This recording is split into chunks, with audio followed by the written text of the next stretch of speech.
Oh yeah, Bryce. If you wanted another, All right. Welcome, another episode of the BCS Sports Show. We're back with your hosts, the three of us. Where do you guys want to start? I know we were talking baseball just now. Do we want to continue talking a bit of baseball, or do we want? I think we got through all that. We got through all the baseball stuff. Okay. There's not enough baseball stuff going on. I feel like to. I mean, I'm sure Spects could talk baseball till the night is old or young or whatever. Right. Whatever that phrase is. He could talk it until midnight and not be done with his conversation. Didn't Ron Washington, is he done? He's done for the year. I read that today. Yeah. So, this is from someone who knows someone who has sources at UCI. According to that source, he was told someone. I want to use the exact word. I don't know where it is. Are you going to tell me that this is all just a gentle way of letting Ron Washington go? Well, it sounded like he has some kind of health thing that happened. Well, no, I know, but I was just wondering if there was just a certain amount of, well, he's always had health things, and so now we can just say, well, he's got a health thing. Yeah, we'll just say. Here are the words. This is the exact wording that I got through somebody else. They said low-key, I heard a nurse at UCI talking about how an Angels coach came in with an arrhythmia. Oh. So if that holds up, which probably isn't true because of HIPAA violations, but for the record, let me be careful here. Let me clarify. The person involved is a firefighter. So it's not out of the question that hey, he's there and they hear something or somebody's that's talking still not about it. Not talking chill. talking in general. In general speak, I talk to no one. I know nothing. I know nothing about this. Is what other people say. I'm not saying it. Yeah. If that is the case, which take it or leave it. If that is the case, then that makes sense. That he would be stepping away for the rest of the year. Yeah. If that is the case, it might not be. He could just be he's old.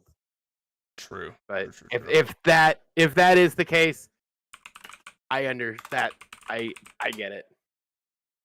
Again, take it with a grain of salt because it's a HIPAA violation.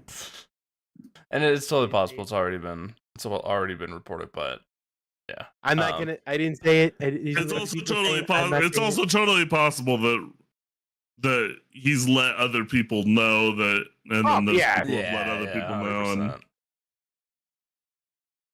But also too, like, it's only a HIPAA violation if that person was a doctor directly in the room with the person. So more than like I said, if I had to venture a guess, it's probably like it's one of those like.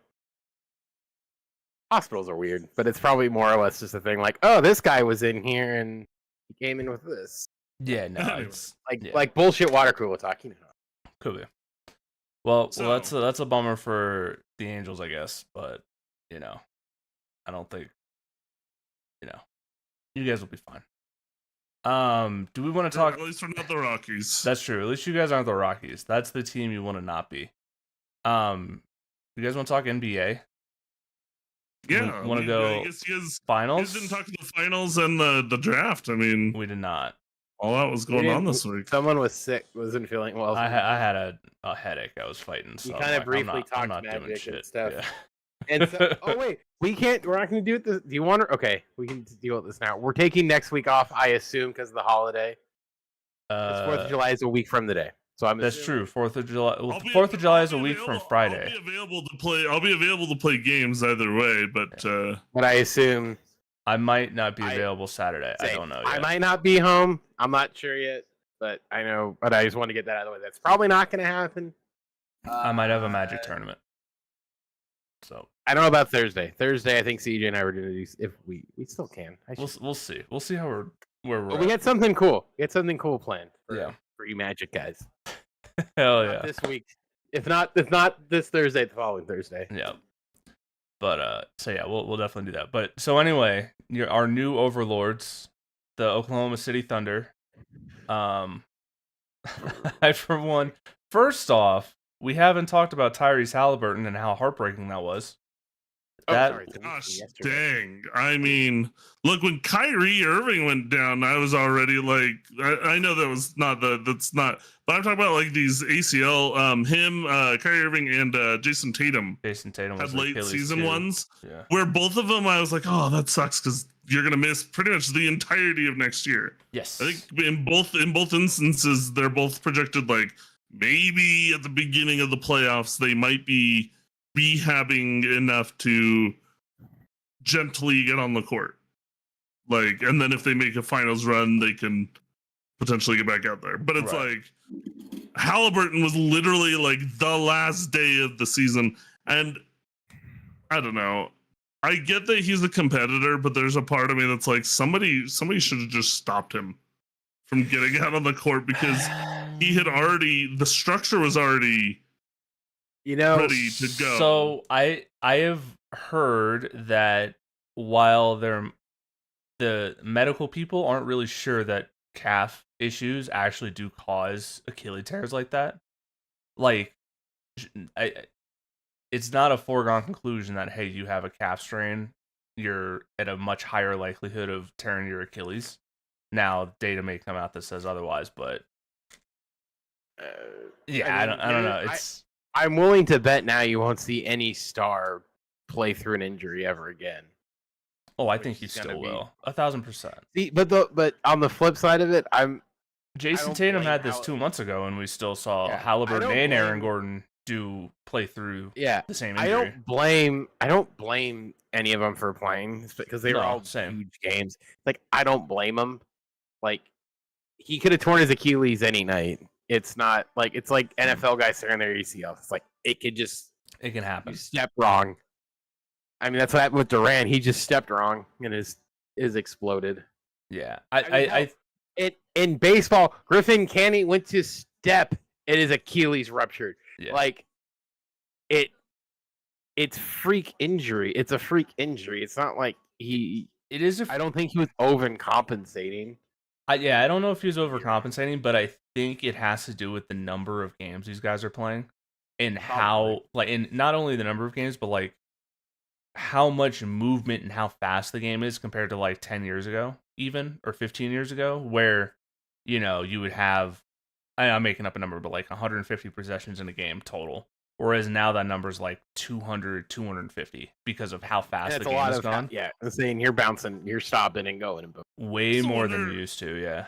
I also wonder if the approach that trainers are taking in the NBA now, and I'm not just talking about like team trainers, I'm talking like players trainers as well. Because I'm almost wondering if because like the players are telling them like, I need to maximize this and this and this and this, so that way I can be as best as possible. You know, whoever LeBron's trainer is, honestly needs to like go out and just hold like a seminar saying like, that guy's a legend, yeah. Approach we need to take because look, you got to remember something. Man's never hurt. I think because we all played sports, I think we all kind of know this that between 2000, like mid to like the end of the 20, like into the 20 teens, there, as we all know, I don't know, like. The whole explosive speed training thing really amped up into high gear. Where training, conditioning training was like the biggest thing. It was a lot of like that explosive first step movements and plyometric stuff where it's a lot more you're beating your lower half. Like you're working on shuttle drills and jumping and vertical movement and all this stuff. And mind you, these guys, I don't know how old Halliburton, he's in his mid, right? Yeah, he's like 24. Like, I'm not saying there's a correlation, but I will say there's interesting numbers with, like, in baseball, and I wonder if the NBA would ever do it. But I'm starting to wonder if these younger guys are doing this more because they put their bodies not only through, like, the grind of the games they're playing, but I mean, they're probably doing some sort of, you know, training, whether it's at one of these like these labs that pop up everywhere. Like CrossFit's probably the biggest one, like CrossFit or like your neighborhood. Like we have EM out here. We have like all these like random like facilities and stuff where that's what they have their like one side of the sport they do, and then they have like the conditioning side. Mm-hmm. I'm kind of wondering if the conditioning side, doing it younger, is putting the miles on now. So now when these guys are like in their mid 20s and stuff, you're kind of having this effect of like how much mileage you have on this stuff, and despite you being in quote unquote good shape, it's still strain. It's the overtraining that has been building up for a decade and a half for these guys. Kids aren't turning it off, right? Yeah. Well, and I think it's also like on top of the amount of training, I think it's the type of training that that was kind of my point. It's the type of training, because instead of what it used to be was that you would use your training to build durability, and then you would use your scrimmaging and like some of the workouts, like your practices to address in-game situations. How are you going to beat the step on the dribble sort of thing, and so I think that was a mistake. I think trainers need to honestly go to players and say, look, I appreciate that you want to be explosive on that first step or whatever, but work on that just like during your scrimmages. For now, what we're going to work on is squats. I don't know what general conditioning and strength. I don't know what durability. I don't know what a good durability workout is because I'm not a professional on that. Yeah. But rest, basically. And the thing is, too, is it's not, and this kind of like feeds into it, is a lot of these guys, they start playing one sport when they're 10 years old, they don't stop. and they don't play anything else. Yeah, they only play basketball. And I'm sure you guys are the same way. I played multiple sports up through high school. I played, Yeah, I played all of them. I think. Yeah, I played basketball, golf, soccer. Like, I didn't do golf, but I did because I did baseball, basketball, and then football. So right, but the fact these guys, football, and soccer. Yeah, see, but the fact that these kids, but these kids are only playing basketball year round, which the muscle groups you're using for basketball are getting like destroyed because they're not playing other sports that are using different muscle groups and giving the other ones a rest. Like, yeah, that was the one thing. Like, I know once I started, that was one thing where it was like I kind of like my parents made sure that was like, hey, you're for however long it was. Usually it was the winter. It was like, hey, you're gonna take November through like mid-January. You're not gonna do anything. Right. Yeah. That's like you're off. You're not gonna throw. You're not doing anything. You're not gonna start throwing until like end of early to mid-January. Right. But you're getting like some forced time off, whether that be self-imposed by like your parents or whatever, or just playing another sport. Like if I'm playing basketball during the winter, I'm not going to play soccer, No, like, that's kind of what happened. Yeah, it was like, hey, you're just not gonna throw. Like if you still wanna. Well, if you're doing multiple sports, I did it with Bryce. If you're doing multiple sports, if you do multiple sports, you're working out different muscle groups. Yeah, exactly. Like if I was to play football year round, I'd be constantly working out like be destroyed. A very specific set of muscles. And right, yeah. If I'm playing basketball year round, that's the thing is like these guys. I think that there's no off season for them, and it's especially in esports. Yeah. Well, and you're putting more miles on from a younger age. You're like, I feel like Michael Jordan in the off seasons, he wasn't playing as much basketball. He was golfing. He was golfing and playing baseball. He was like, he wasn't sitting there. Like even Kobe to some extent took time in the off season. When Kobe described like what his off seasons were like, it wasn't. I'm constantly working on my what's it called move. What do you call it? The crossover move or whatever. It was, I was sitting in I was in the gym shooting 1,000 free throws. I was, working on like little skill things, but he wasn't, and even Kobe, but Kobe's like another example of somebody who worked really, really hard, and eventually his body caught up with him in those last 5 years of his career. His last 5 years of his career were crazy were crazy with injury because he just kept putting the miles on. He was playing for Team USA during the offseason. He was, I think early in his career, he was a little bit more durable because he was spending the off seasons with different kinds of workouts. Right. But in the off seasons in his later part of his career, he was Team USA. He was continuing to put that mileage on, and then it caught up with him. And I think more and more players are having it catch up to them because if they're not playing with Team USA, they're still putting the miles on in the off season. Yep, they are. So, but speaking of the finals, I mean, so yeah, Oklahoma City won. They did. They are kind of a boring game. Well, it was a wet fart to end the series. That was good up until that point. Like it was what sucked because of the injury. It was like close enough till like halfway through the third quarter, and then like just like the guys who had to, because once Halliburton went down, the guys the other key pieces on Indiana's roster had to work twice as hard to pick up his slack, and they did well. Right. It's just after, like I said, like halfway, it was like 9 minutes left in the third quarter. All of a sudden, what's it called? Oklahoma City started to pull away, and after that, it got boring, like you guys said. Because it was like after that, it was like just they're making more points. They're making more points. I will say this: Indiana did fine at the end, at least making the game semi-interesting. I think they were down 9 with like a minute and 15. I was like actually kind of like, whoa, this would be fun if they somehow came back and won it all. That'd be the craziest story of all time. But I mean, considering where they were from, they definitely did a good job of making a game of it. Because they were without Halliburton, they're in a bad spot. Yeah, they're not going to do much without Halliburton. They're not going to do much. So you got to give them credit for getting as far as they did, considering going into the playoffs, no one had them going to the finals. That's the thing about losing Halliburton too, is they just punch it away this season. Next season, yeah.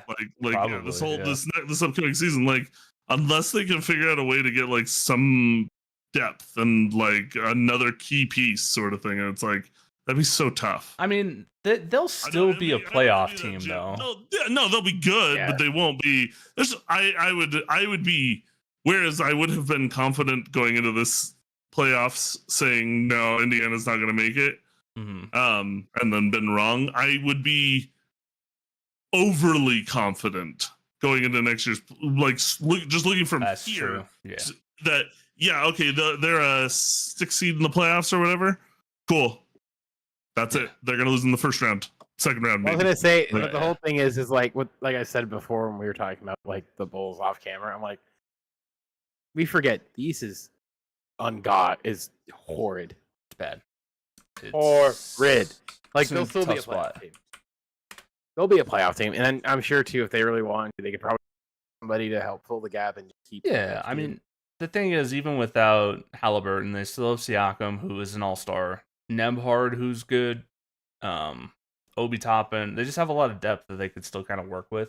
So like, yeah, like they're still gonna be a decent team. Yeah, so they're still gonna be a playoff team, but unless Halliburton is back in come playoff time, which maybe he is, but he's not gonna be the outlook right now. Yeah, the outlook right now is almost definitely not. Yeah.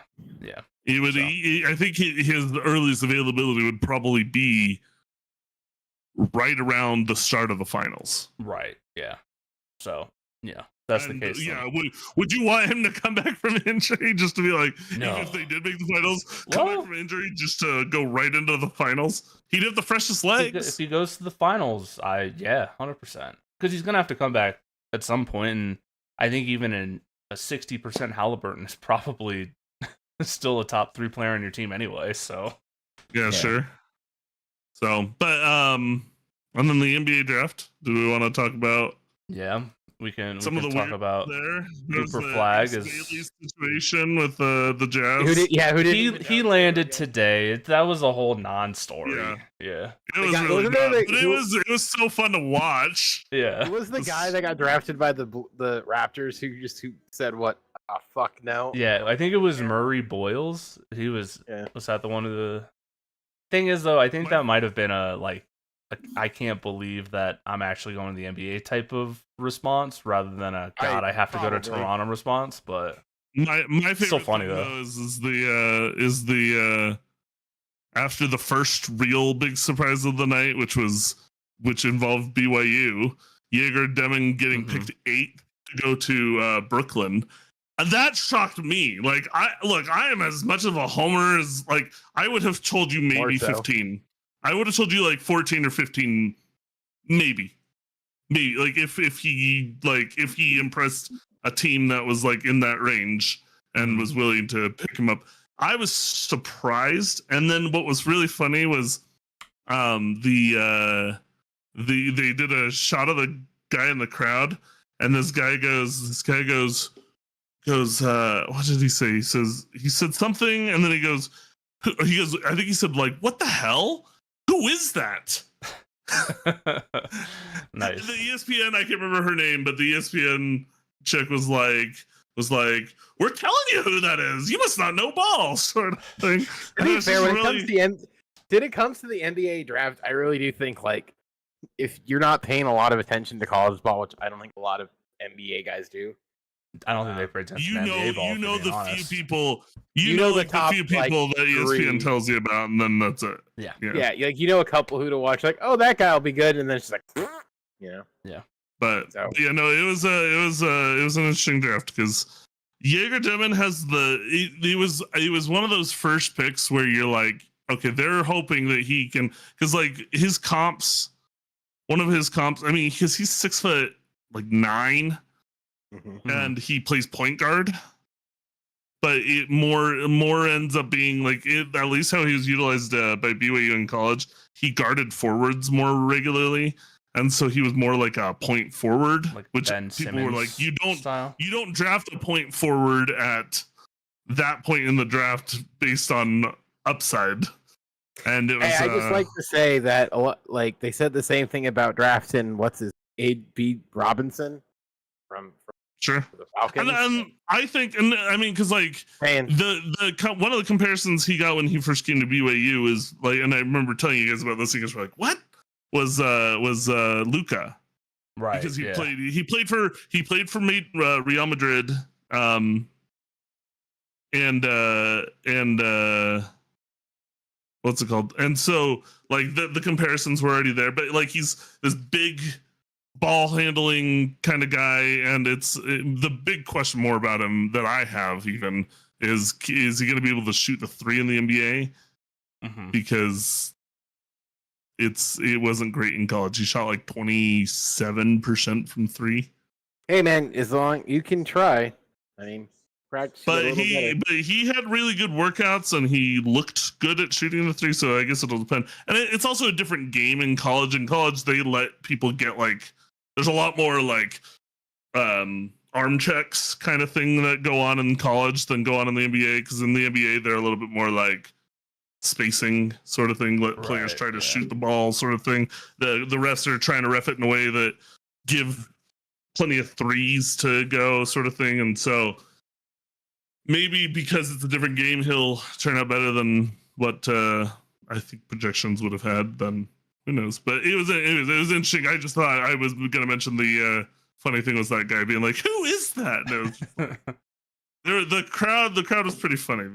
That was but yeah, the Ace Bailey situation of him reportedly not wanting to play for anybody, but like I think it was Washington and the Pelicans are the two that he wanted to play for, as far as reports go. Yeah, and it's like nah, he'll be fine. And I honestly, and as somebody who lives in Utah now, I grew up in California, but I live in Utah. I can say Utah grows on you. So at first you're kind of like, this is lame. There's nothing to do. But first of all, for these NBA guys, if they want to go out and party, you don't have to stay in Salt Lake. They can go to LA. Like, they fly from what I've heard, on... there's plenty to do. Yeah, and I think to be fair, I do think the whole notion of like the guys going out to parties a little overblown for the most part. I think especially the younger guys, I think it seems like most of them are just like are more content bringing their PlayStation with them or their Xbox or whatever and just playing like like they'll play agreed. 2K or something. Yeah, I think the whole going out and partying thing is kind of not like it was when we were that age. Because here's what's funny is the number of guys who are on minor league teams that play the show and bring their PlayStations and stuff with them, astronomically high. It's ridiculously high. The number of guys, like streamers, have gone to like minor league games and thrown out first pitches and stuff. Mm-hmm. And some will be like, "Oh, I watch you all the time," and he's like, "What?" And he, like, multiple guys, like even big league guys, have said, like, yeah, a lot of the younger guys don't really go out. Like, we don't go out, we don't do stuff. We watch and play. We watch Twitch. We play video games. And what are we gonna watch? Oh, kind of thing. Yeah. Hell yeah. Yeah, I thought it was funny that his agent literally had to be like, "Oh no, he's gonna be fine. They're gonna go talk, and yeah, they're gonna be fine." And he went to Utah, and now he's part of the team. And look, I honestly, if there was a team in that top 5 to go to that's set up pretty well, Utah's one of them. They've got a pretty decent front office that once it's ready to like pull in the right pieces, they'll be good. I mean, this is basically Boston 2.0 kind of thing. So I heard they want this. Did I read something that what's his face? Ainge is eyeing someone from Boston. Did I read that correctly? What? I mean, you may have been, but I think Boston, actually, we can move into the trades because there's a lot of that stuff that happened. I think Boston's already moved the pieces they're going to move between Holiday and Porzingis.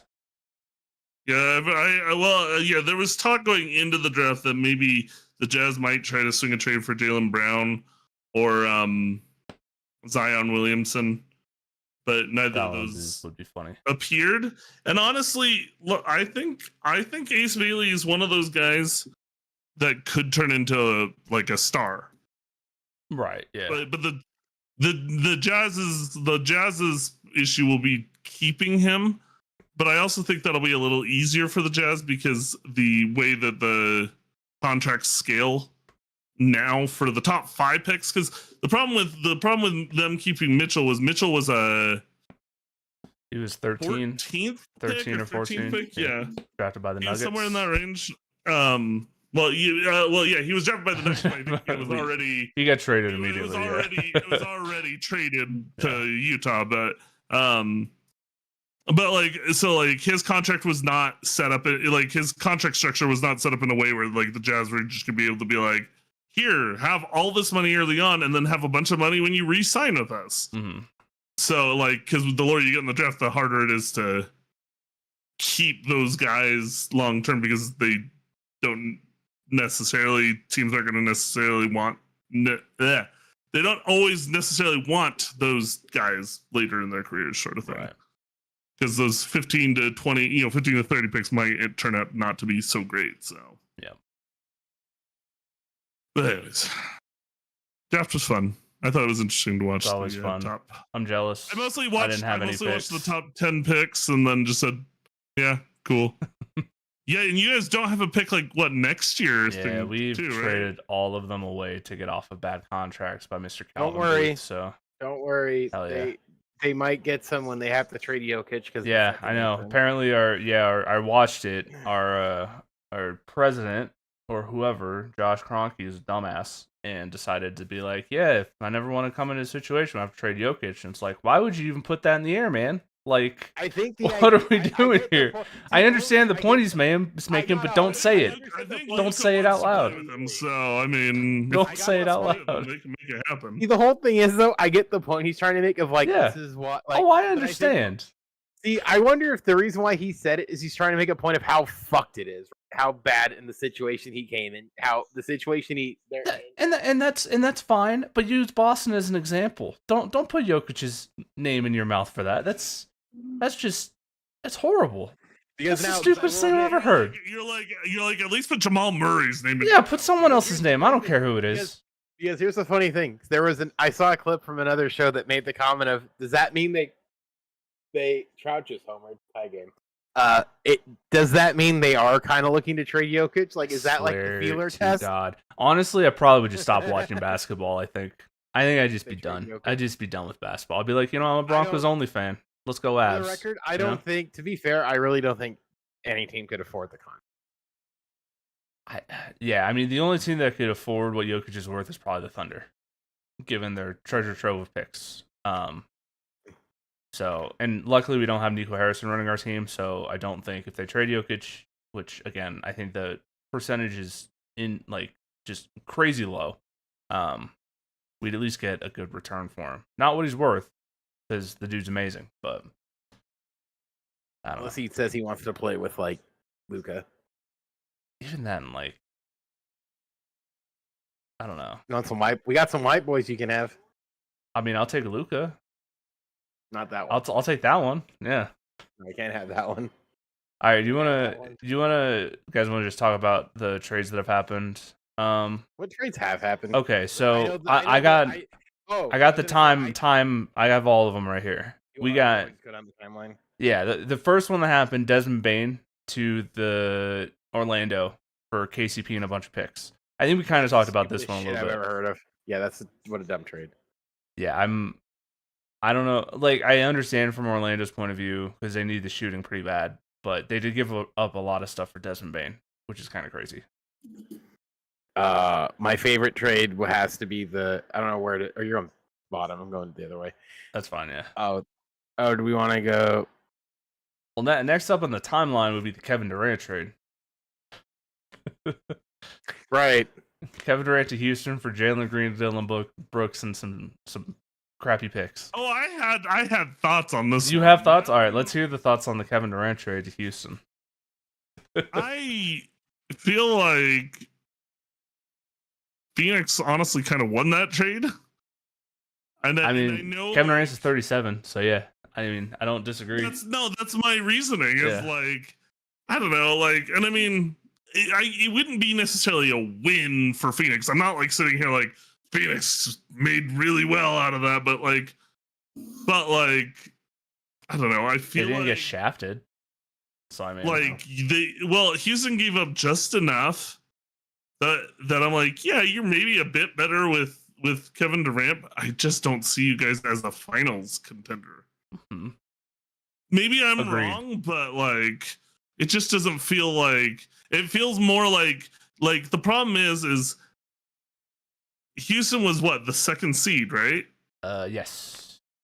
But they were second seed of like, what was the difference between Houston and like the 7th or 8th?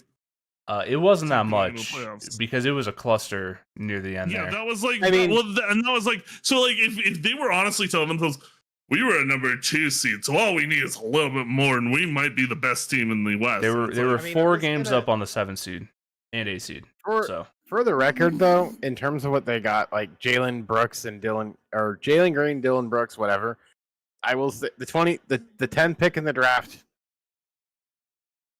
I mean, they traded that one, so hey, I don't know if they kept their second round pick, 2 picks next year, and a 2030 second round pick and a 2032 second round pick. You could do worse. I mean, they traded the pick to get the next one, I think. This wasn't the next one. The next one was the stupid Boston trade to Drew Holiday going to Portland. We'll get to the Mark Williams trade. That's the one I don't understand. But you're right. Kevin Durant at 36 years old. Jalen Green is only like 22. Is not a bad, or 23. That's not a bad return for him. Especially if your team is probably going to suck for the next couple years. I wouldn't mind having Jalen Green to kind of build off of. So I don't hate the trade for Phoenix. And I actually like it for Houston too. I think that's one of these where it's a win-win. Which is it's a better spot to be in. Because now you don't have to necessarily look down the barrel of trading Devin Booker too. Right. I guess my only thing for Houston is just like, does it move the needle that much? I think so. Maybe a bit, but you get a guy that at least has won a championship before. He's that veteran presence. He's going to be your go-to scorer in crunch time. Like, I think they didn't have that. I think that's huge for them. Like, they had the defense already. They, had the young energy already. I think Kevin Durant's kind of exactly what they need. I think, but I mean, I guess we'll see.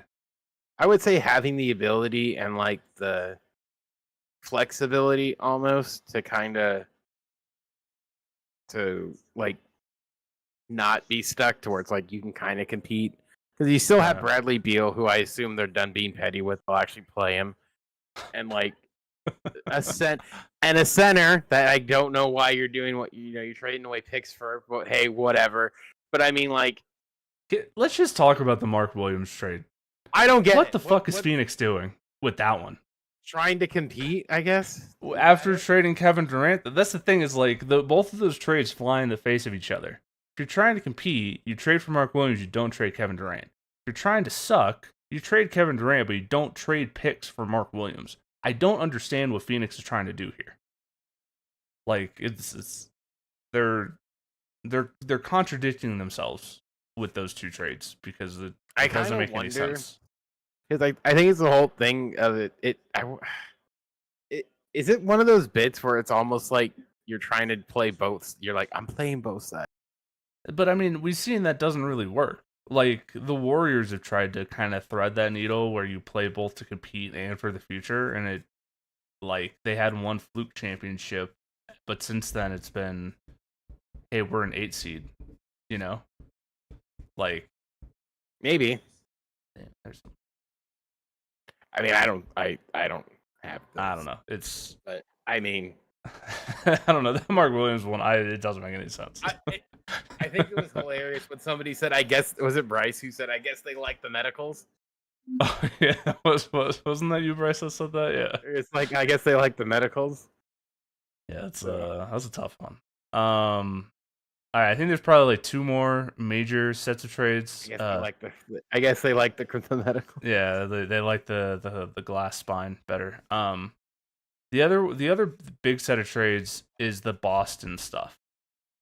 So you have Portland getting Drew Holiday for Anthony Simons and 2 future firsts, and then you have Boston trading away Porzingis to get Niang, and then the Nets get Terrence Mann in that. I don't think it's shocking Boston did this, but I would thought they would have gotten a little bit more, especially for Porzingis, but maybe I'm wrong.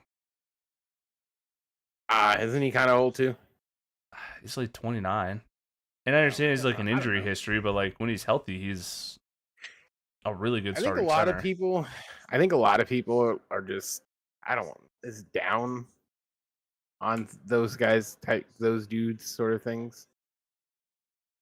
Yeah, I mean, you're probably right. Like, Tingus Pingus does have, he's been injured a lot. He had the weird, like, health thing this last year, this illness or something. Yeah. I don't know. Boston's doing what we were kind of expecting, though, I think. Just kind of trading off their old, higher price pieces to get under the apron so that when Jason Tatum is back, they actually, like, have something to work with. Versus being hamstrung for multiple years against the second apron. So, yeah, which I think's more or less the problem. Yeah, second apron sucks. Problem, but it's a problem. I hate it. It's dumb. Yeah. Then the last kind of major trade, and it's just a funny one to me, is Jordan Poole and Sadiq Bey to the Pelicans for CJ McCollum and Kelly Olynyk. Hey, whatever works for you. 2 bad teams just trading their bad guards back and forth, or not bad guards, but like they're overpaid, not all-star guards. Hey man, when you're in a league that's handcuffed and you can't really. Wait, I think you might have muted yourself. Did you? Hello. Oh yeah. I didn't hit anything. I was wondering if I lost internet connection. Yeah, he cut off for a minute.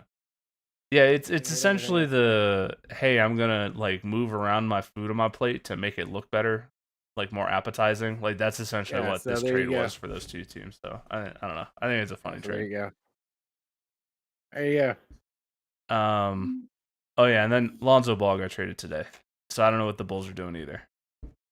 Hey, that was a great trade for both, or I don't know. I think both win. This is great for Cleveland. Oh, it's great. Yeah, because it's great for Lonzo because he gets to play behind one of the best point guards there is. He doesn't have to be the guy. He's the 6th. He's gonna win 6th man of the year this year. We might as well just like bet on that now. I think probably. Yeah, because he's better than a 6th man. Yeah, probably. So I don't know. I would say so. Yeah. All right. Yeah, I think that's all the trade stuff. We got anything else? We've been going for 40 minutes, so I'm going to call it if you guys are. I will just say this as a matter of fact, not as a thing of discussion, but as I'm still waiting for the Lakers to do something. I'm sitting here like it's like that thing where poking the stick, where you're poking. Yeah, I'm like, do something, like get a center. You know what? Me too. I think we're in the same boat there, except for the Nuggets. All right. Thank you guys for watching. We'll be back. I don't know. Maybe this week we'll see where we're at. If not, sometime in the next 2 weeks we'll probably have something. So we might take the weekend off. We might take the weekend off. It's a major holiday. Yeah. All right. Thanks for watching. We're gonna day drink for 3 days straight. Damn it, because we're Americans. Yeah, benders. Let's go. Not me. Not drinking or not you, I guess.